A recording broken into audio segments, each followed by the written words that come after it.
everybody, welcome back to my channel. This is Detroit AllyCat.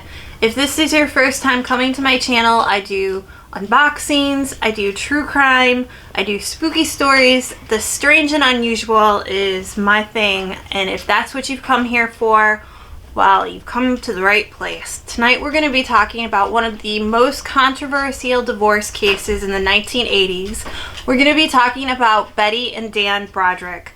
I think that you'll really enjoy it. I'm really curious to see what you think about this case. I think that it can go both ways. It was just recently brought back into the media with a docuseries. Well, it wasn't really a docuseries. I feel like it was a series based on facts, but it kind of had its own spin on it.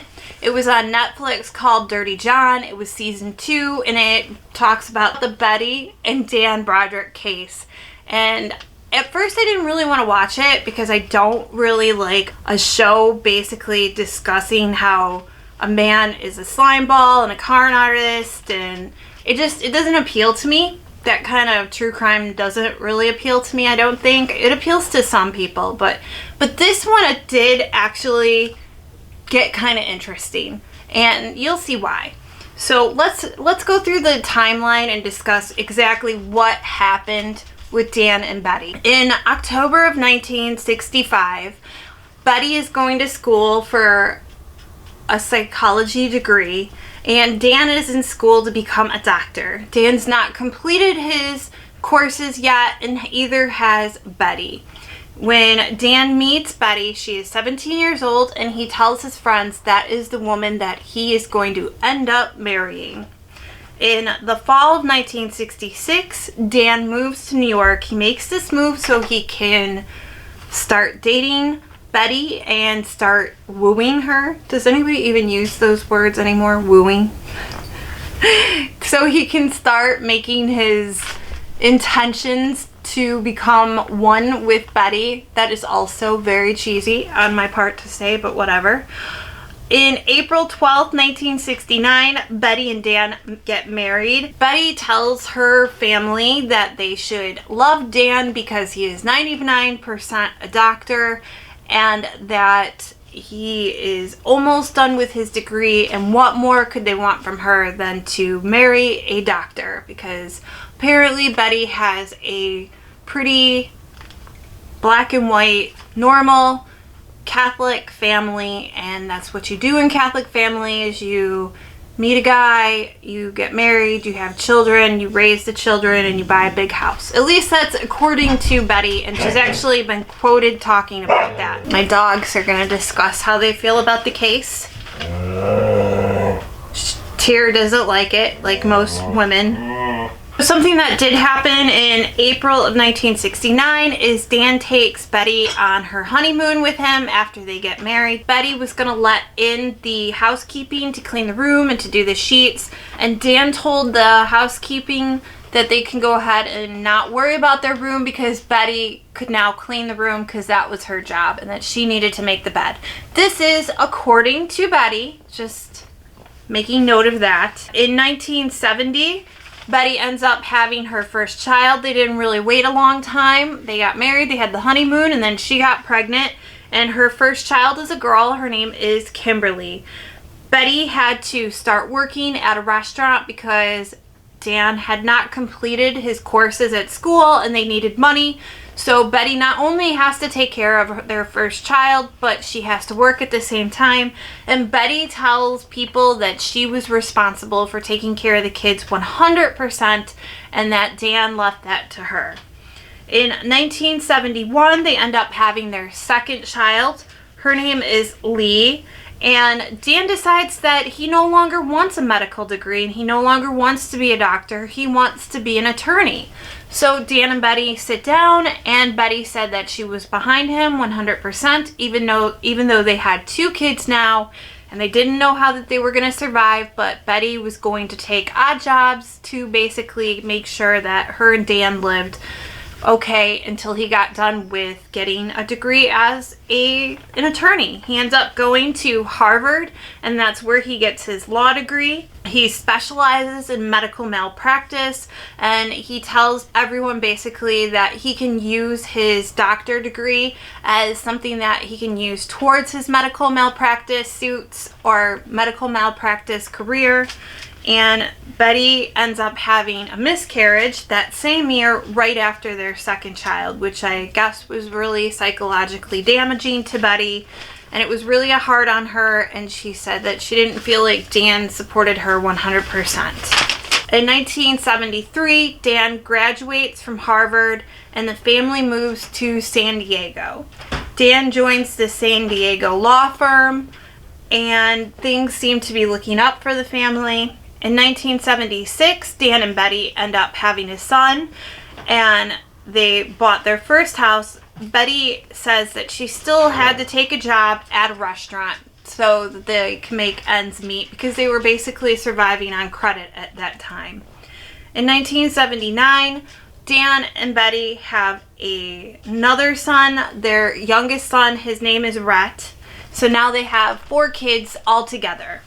In 1979 to 1983, Betty says that there were no money problems in the house, and they lived in San Diego, and they lived in like some really affluent neighborhoods, so for them to not be worrying about money, they had to be making a pretty good income. And Dan was making all the income at this time, and it was kind of agreed upon that, Betty would help out in the beginning, but as soon as Dan's career started taking off, Dan would take care of her and the kids, and basically they would have a cushy, happy life for the rest of their lives. And Dan would say to her, "We're in it together, we're a team," and she would say, "Yes, we're absolutely." Then in the spring of 1993, Dan hires an assistant. Her name is Linda Kolkena. Linda is 21 years old. And what I found was really interesting about Linda, and it wasn't the only person that thought this, is Linda looks just like, very similar. I'll put up the pictures. She looks very similar to how Betty looked when she was 21 years old. And I just thought that was very strange, but apparently Dan noticed Linda Kolkena immediately. They were out at a party and Linda was there, and Betty overheard her husband talking to his friends, and he was quoted as saying, "Wow, she's so beautiful." That really bothered Betty. That would bother most people, but Betty was really shocked because she said her husband never really paid attention to other women, and she never had to worry about him having affairs or paying attention to other things like that. So it really shocked her that her husband noticed this woman. In November 1983, Betty gets suspicious of Dan having an affair. It's his 39th birthday, and she decides that she's going to go ahead and go up to his office and surprise him and wear something really sexy and look really hot for him. But when she gets to his office unannounced at 11 o'clock, the receptionist says that Linda and Dan have taken off for the day and they're not back yet. So Betty goes into the office, sits down, and waits for Dan to show up so she could surprise him. As she's waiting, she notices that her wedding crystal is out. There's imported wine inside the wedding crystal. There looks like there had been a party there. She also goes in Linda's office because now Linda is his assistant, and notices there's a picture of Dan on the desk that Linda sits in, and she gets really upset. Any wife would get upset going to an office and seeing that. So she waits there until 5 o'clock.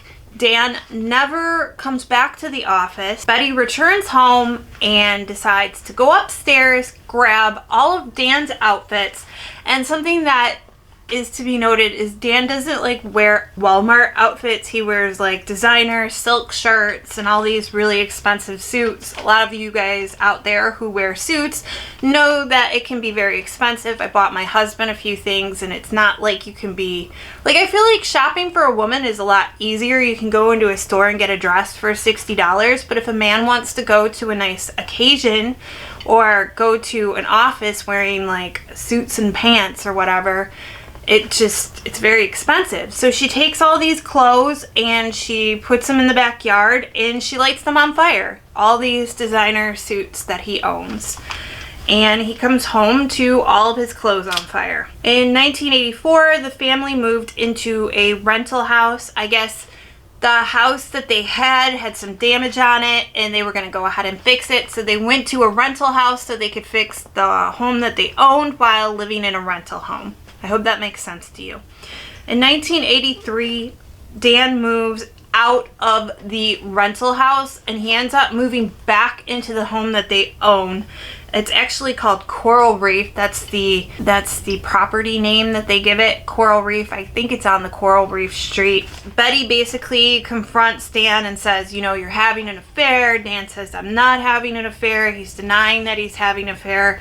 He tells her she's crazy. She's imagining all these things when, I mean, you know when something's up in a relationship, and she just kind of knew something was up. Betty decides that she's going to take all 4 of the kids that they have and she drops them off at the front porch of the Coral Reef house where Dan is staying and leaves them there.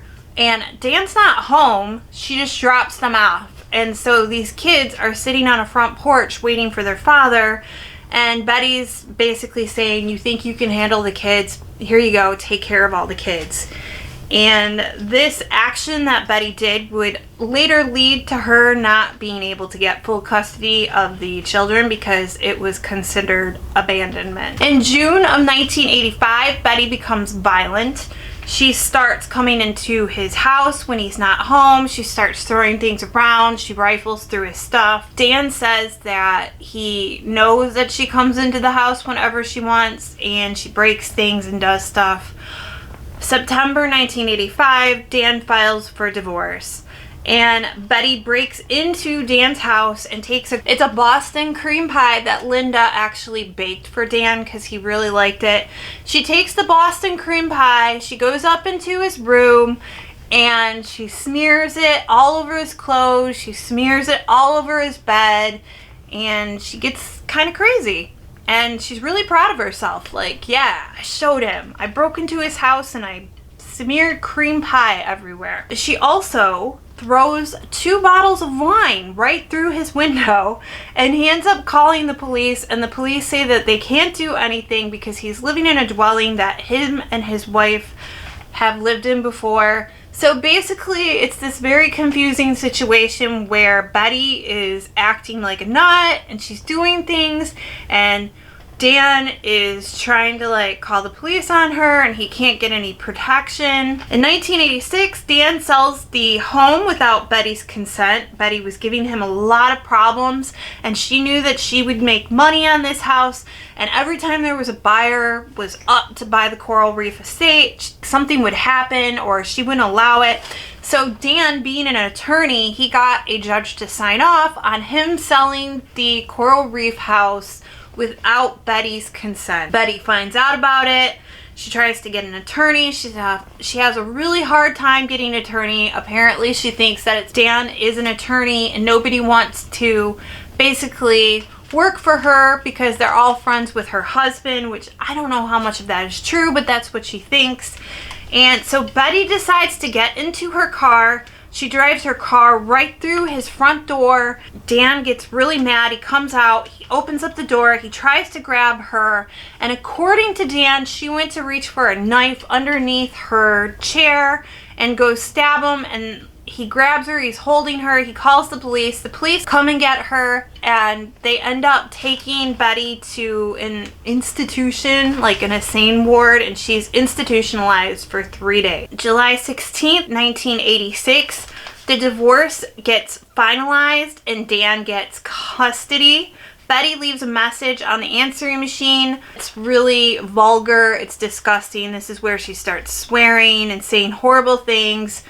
And I think they have like hundreds of these messages of her calling, and she says things, they're embarrassing. People say a lot of things when they get mad, but she really takes it to an extreme. She talks about how Linda is a whore, and she says sexually explicit things, and she really doesn't hold back. So Dan decides that he's going to find Betty because they decide that she's going to get $9,000 every month out of the money that he makes. And it's important that you note that Dan is taking care of all 4 of their kids. He's providing for all 4 of their kids. So she's not doing that. So he's just giving her $9,000, which you think that that's a lot, but Dan makes $1 million a year. And he's telling her that every time she calls and leaves like a explicit word on his message machine, that he's going to find her $100. And every time she steps foot on his property without permission, he's going to find her $250. And according to Betty, this drives her absolutely crazy. At one month, she did so many of these things that she actually owed him money past the $9,000. And it ended up going to court, and the judge was like, you can't do that anymore. April 22nd, 1989, Dan and Linda Kolkena. Dan and Linda Kolkena. Her last name's a little difficult to say. I'm not gonna lie. It's Linda Kolkena. And they end up getting married. Dan hires undercover security, and basically Linda's like telling him he has to wear like this bulletproof vest, and she's really freaked out that Linda's gonna kill him.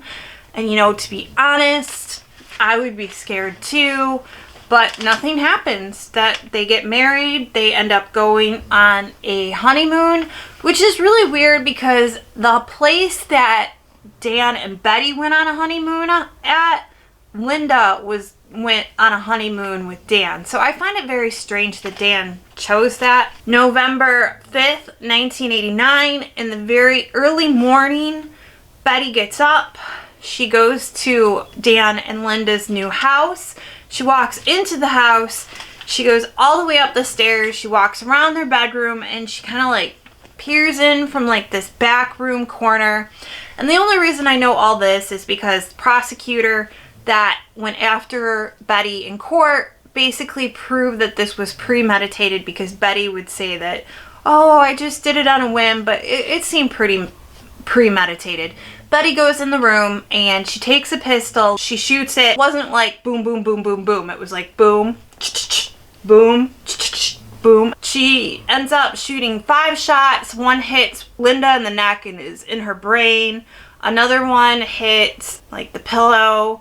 And then another one hits Linda again. Like another one hits Dan, and then another one hits the wall. The one that hits Dan isn't fatal, but it hits him in his chest or his lung or something, and he falls to the ground.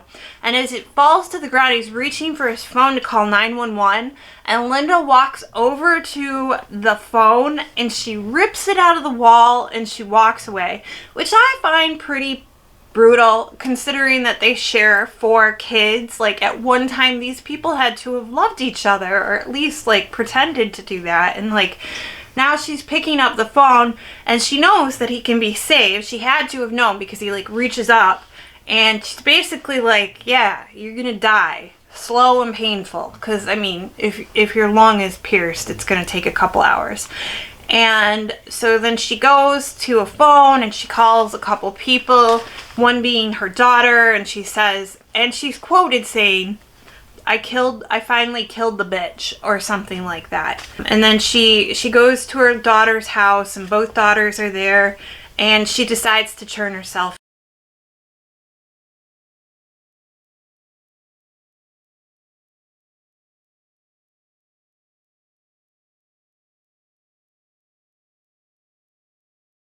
In December 11th, 1999, Betty is found guilty of 2 counts of second-degree murder, and she's given 32 years, which, just so you know, her last time she was up for parole was 2017, and she did not make it.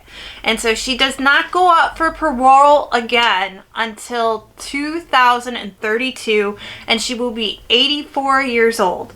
And the reason they keep denying her parole, or, you know, to get out, is because they say that she does not have any remorse for killing these 2 people.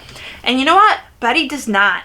All these years, 32 years, behind bars. Now she's got 4 more years, so that's 36 years. She could have got out early, but she just keeps telling everybody, like, I killed them, and I'm happy I killed them, and they deserved it because I was an abused, battered woman. And now she's like done research at the law library that they have in the prison. Like, all prisons have these law libraries, and she's decided that now she is a battered woman, and she's not remorseful at all. Like, she's not sorry she killed her ex-husband. She's not sorry she killed this woman. The way that I found out about this case is there were 2 shows. The first case that I watched was called A Woman Scorned in this movie, and you can watch it on YouTube, just so you know, and it was actually very interesting. Betty is actually the villain. She's a very outspoken housewife, and she's kind of like a gold digger, and she feels like she deserves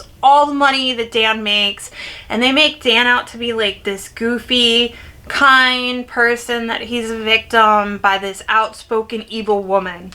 And so that's the first film, and that film looks like it was done in like the 1990s, probably like 1995, I don't know for sure, but it's called A Woman Scorned. And then the second one is Dirty John on Netflix, and that's season 2. Now in this one, it shows a person that's brought to the brink of insanity by her crazy husband.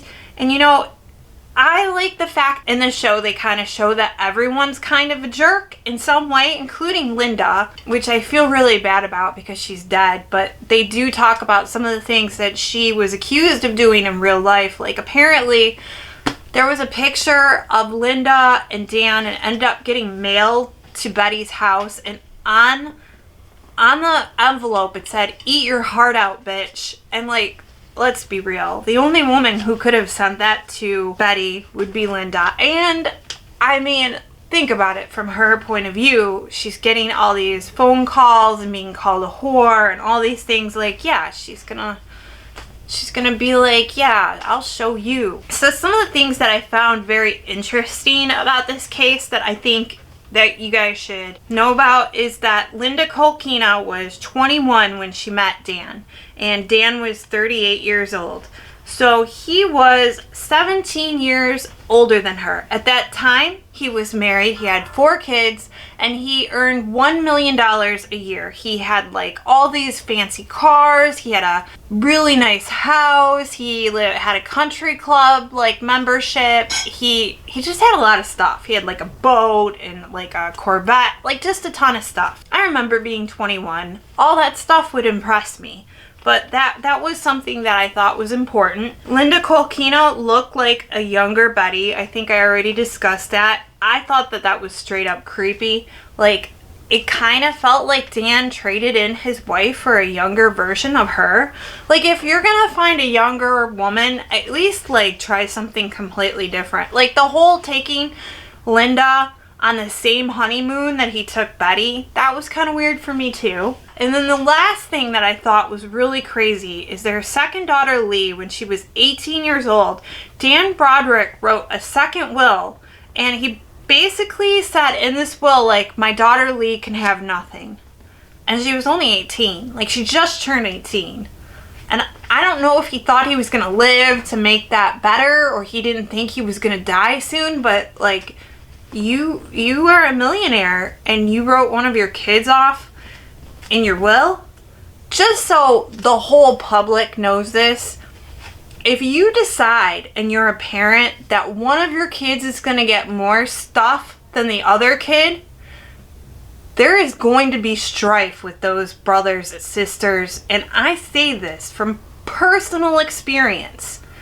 If you want your family to fight and hate each other, do that ridiculous, petty stuff. But if you want your family to live a good life and you want to be a good person, you divvy that stuff up equally. There's no better kid, or there shouldn't be, to parents. There really shouldn't be. Not even if your kid's a drug addict.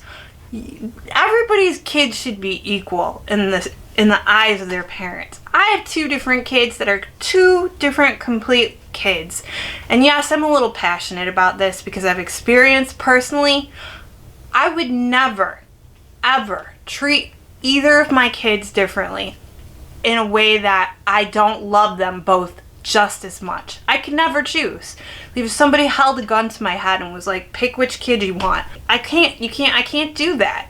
You can't do that. So I do think that's messed up that he did that. And do I think that Betty was justified in killing her husband? No, I don't think that she was justified. I don't think you get to take someone's life because they're a shitty person. Do I think that Dan was a shitty person? I don't know. He's dead, and I didn't live his life, and I don't know what she was like to live with. I know that there are two sides to the story, and there is the truth. And I can't tell you what you should decide, but I thought it was a really interesting case. I just wanted to make mention too that when I finally started getting involved into this case, I decided that I was gonna watch Betty in court, because you can always watch like national court cases online, and you can watch Betty, the real Betty, on YouTube, and you can see she's like in court. And I really think you should, because I'd be curious to what you think of this woman. She's highly intelligent, she's pretty witty, she actually has a sense of humor, she's very charismatic. So if you think this case is interesting, you want to dive deep into it, check it out. I would love to hear what you have to say, because I'm really torn. I think it was kind of messed up what Dan did, and I don't think that he was the greatest of people his entire life, but I don't think that she had a right to kill him. And I just want to tell people, like, this is just my opinion. You know, when you get into a relationship and that person breaks up with you, the greatest revenge is not going apeshit and batshit crazy and breaking into their house and destroying their stuff. It's you being happy. Like, where me and Betty are different, I would have took that $9,000 that man gave me. I would have got a gym membership. I would have made myself look hot. I don't have kids anymore because he's watching the kids, even though that would have torn me up a little bit, and I would never have let that happen. But I would have done things with my life. I'm not gonna let a broken relationship define me. And not only that, hard as it is to say this, and as hurt as I would be if my husband did that to me, because I love my family, I would go to him and I'd be like, you know, I know you have this new wife and we're not together anymore, but I still want to work this out and be friends with you. But that's just me, and I'm not in that situation, so maybe it's easy for me to say that, but I don't think she had the right to kill him. And the thing that bothers me the most is she was so mad for her, but what about these kids? What about these kids? They don't have a dad anymore. And this girl Lee is written out of the will, and I can't help but think that her father did that as a punishment for something she did, and he thought that he would be alive to fix it. At least I'm hoping, because if that's not true, shame on you, Dan, wherever you may be. You're not here, but you know. And so I think that, you know, Betty, their kid's dad away from them, and that in itself that's one of the worst crimes you can ever commit, to be honest, because that's not just thinking about you anymore, it's thinking about your family. And I think it's an interesting case. So if you liked my little YouTube thing, please think about subscribing, think about hitting the like button, tell me what you think. Go easy on me. I've had a crap year. If you watch my past videos, you probably know that, but I'm back. At least I say I am, but who knows. Anyway, thank you so much for watching, and as always, stay spooky and stay safe, and don't do weird stuff to your kids in the will. They'll come haunt you. Anyway, that didn't make sense. Bye!